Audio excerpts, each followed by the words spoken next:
yeah, there's a bit of a story behind getting Mission Impossible. I mean, I've been floating around. I've done a few big films. I've done a lot of films. I'd like to say I've done a couple of really big features, and I was hungry for something else. And you've got to be proactive. I'd researched what was coming in next. Heard Mission was coming in. I had a good relationship with Chris Brock, producer, production manager on Doctor Strange. He was production manager on Mission, and he's a big fan of Dave Ridouts. He wanted Dave to be sort of penciled up as rigging gaffer, and I'd spoke to Brocky, I'd spoke to Dave, and I said, look, I'll front this up, I'll gaffer this movie. They were big supporters, luckily, and they started to push my name forward. Obviously, helped being at Warner Brothers, Jackie Rowden, Sandra and Jackie. We've got an amazing working relationship, and we've always worked well together. They were saying the right things, you know, because obviously people talk, production managers, producers talk. The right noises were coming out from production rentals. Jackie was a big fan of pushing my name forward. Dave Ridout, Chris Brock, but they hadn't really secured a DP, and you know, everything's out the water till you get the DP. I'd heard John Matheson's name mentioned. I'd heard Rob Hardy's name. Neither of them I knew particularly well, and so I started to do my own sort of groundwork. I had a little chat with Rob Hardy at the BSC Operators Night. He really wasn't sure that he was going to get the movie. It was a big one for him. But we'd had a little chat. I'd spoken to John Matheson at a party. There was a few other names in the frame, but I managed to... John Matheson, I don't think was ever going to do it in the end, it seemed. He wasn't that keen.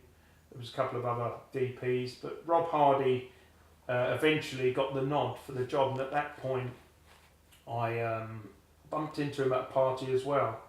I was being a bit proactive, but I was at the party. There was tons of us there. It's the Panelux or the AFM or the party that happens always at Black Island Studios. They were down there. I bumped into him literally as he was coming in the door. I was leaving. I bumped in. I said, "Look, Rob, have you got time for a chat? I know you're number one candidate for doing this film, and I know you have other gaffers you've worked with. Lee Walters, there's a name. He has a great working relationship with Rob Hardy, but Lee was unavailable to do the film. I think he was Rob Hardy's first choice. But Lee Walters had kindly suggested, Robert had a few names put to him by then, and he'd run them past Lee Walters, and Lee pushed my name. He said, you know, out of all of them, Martin's going to look after you, he's going to do this film and do it fantastically well, in my opinion, for what it's worth, Rob. There you go. And you know, then I spoke to Rob about it at the party, and we had a bit of a chat, and he said, look, there's interviews coming up. Maybe you'll get an interview. It wasn't locked in stone then, but with Lee pushing my name, which was, you know, I'm forever thankful. Jackie, Chris Brock, Dave Ridout, you know, good people that you've got to listen to, in my opinion, because their opinions really matter. They were saying the right things, and I managed to get an interview, and from that interview I hit you know, straight off on the mark with Rob. It seemed a bit of banter, a bit of fun. I could see that Rob was going to be fun to work with, and you know, I was lucky enough then to get the job. You know, after a couple of days, he said, look, you know, if you really want to do this job, because he knew it was going to be tough, he said, you've got to be in Paris on Monday. He said, they're going out to Recce. He said, I'm not coming, but you're going to have to go out there and start figuring all this Palais work out. And at that point, I was delighted, big beaming smile, playing it cool, you know. Yeah, I think I'm available. Yeah, that kind of works for me. But no, it was something I really wanted to do. I think you've got to believe in something, you know. You got to want it, believe in it. And it's not as if I hadn't put the effort in, but it's by far the biggest film I've ever done up until now. You know, 200 million budget movie to be trusted with at such a, you know, I wouldn't say young, but I'm certainly not as experienced as some of the big players, in my opinion, for what it's worth. But we achieved it, and we done ourselves proud on that, you know, the crew. And we had a little hiatus in between. We had the rigging crew, Dave Ridout and team.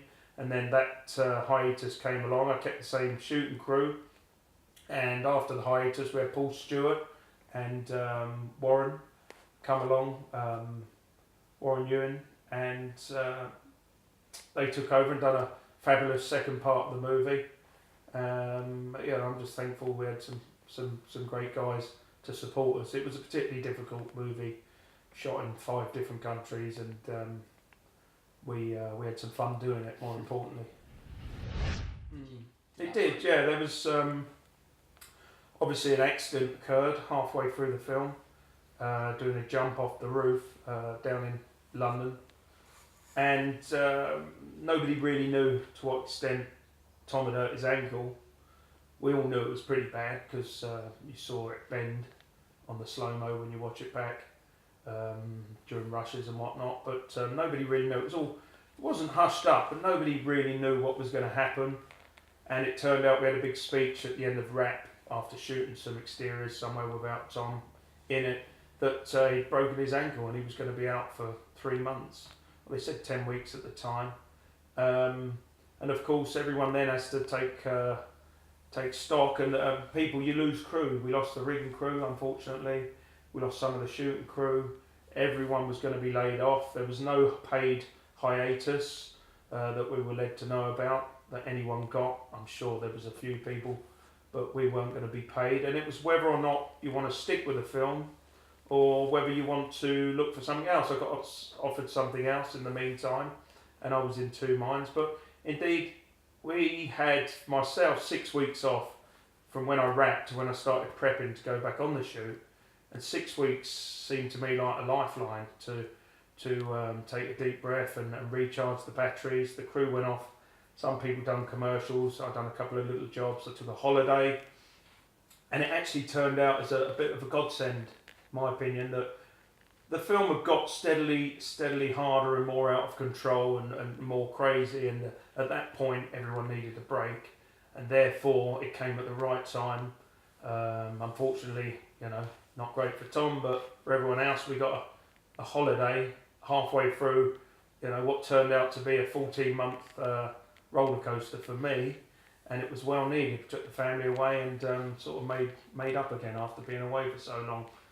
We managed to keep our core crew, and the rigging crew had to come in last minute, it turned out, and pick up the pieces, which Paul Stewart headed up, and Warren and a few other charge hands. They managed to do a blinded job and get in there and pick up where we left off, really, and learn the ways of using big heavy tungsten Wendy lights. We block booked all 50 Wendy lights and had them on every location, basically. Yeah.